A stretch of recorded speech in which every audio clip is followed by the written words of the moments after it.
to use a football metaphor, we're at halftime.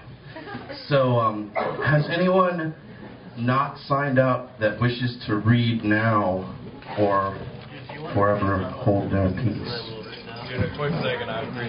Jelani, you should come and read. Yeah. Yes?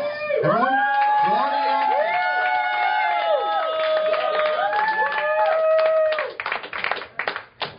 No? What? Yes? Woo! Yeah! You can do it! Stand up.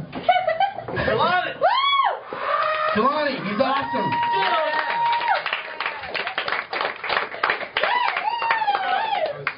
Peer pressure. Does anyone need a drink? Because I always I haven't been drinking here. I'm drunk. Karina Chicano. It's called I Am a Smoker. I Hate You Too.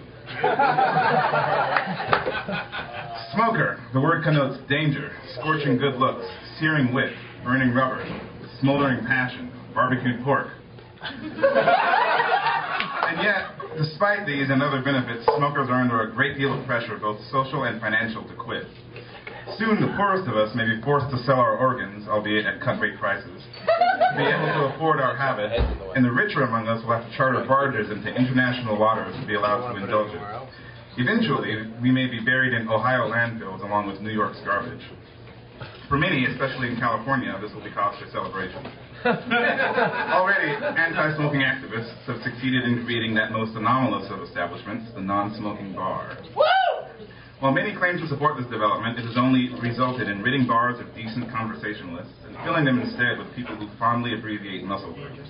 While many smokers are glad for the chance to escape this, we are still faced, once safely on the street, with the issue of what to do with our left hands.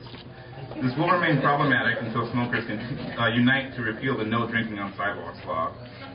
Perhaps even more egregious than being forced to exit buildings in order to do it, we're not really outdoorsy types, is being asked, why do you smoke ad tedium? People who ask this don't really want to know. Never, as far as I can remember, has an answer been required of me. People don't so much pose the question as smack us with it, as if the very word could send us flying into paroxysms of shame and renunciation. The answer is implied in the tone of the question. You're weak. You're stupid. I hate you. Well, I hate you too. But since you ask, I smoke because it's pure inspiration packaged with 3 inches of paper. Because it's the pause that refreshes. Because it's a complicated pleasure and I like them that way. I smoke because most buildings don't allow pets. Because in a pinch, a lit cigarette can be a discreet yet effective weapon. Because God is dead. Because I'm a sucker for a dromedary. Because living and breathing are not the same thing. Because in the event of another world war, you will always be able to trade cigarettes for soap in France. Because it's a good excuse to leave the table when the conversation turns to the stock market. Because parachuting is ostentatious. I smoke because every patriarchal society needs a scapegoat. Because so many people rollerblade with impunity. Because longevity is overrated. Because every silver lining has a cloud.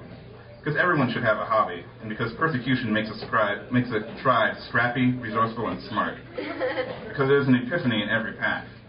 And because nothing is truly worthwhile that is not worth dying for. Because I'd rather crave nicotine than coffee. I smoke because I adore being lectured. Because we owe it to the Indians. Because cigarettes keep me company without getting on my nerves. Because half the point of having a vice is pissing off the virtuous. I smoke because it makes me smarter. Because the smoke acts like a moat. Because everybody hates a quitter. Because efforts by the state to censor pleasure should always be regarded with extreme suspicion. Because even health has been commodified. I smoke because it's the only thing that separates us from the animals. Because the mind of an addict resists colonization. Because it goes so well with alcohol. Because someone has to do it. And even after I reluctantly quit, I will always think of myself as a smoker. I will mourn smoking as if it were a lost dog. I'll be a smoky sympathizer. I'll find ways to let other smokers know that secretly I'm one of them. I'll envy them. I'll sniff them indecorously. They'll understand.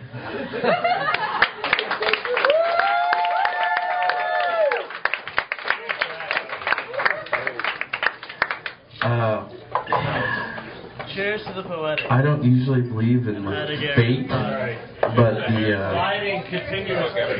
the purpose of the halftime show of Auntie Mae's Mighty Fine Poetry Night is so that I can go out with cigarettes. So we'll be back in 5 minutes. Please stick around.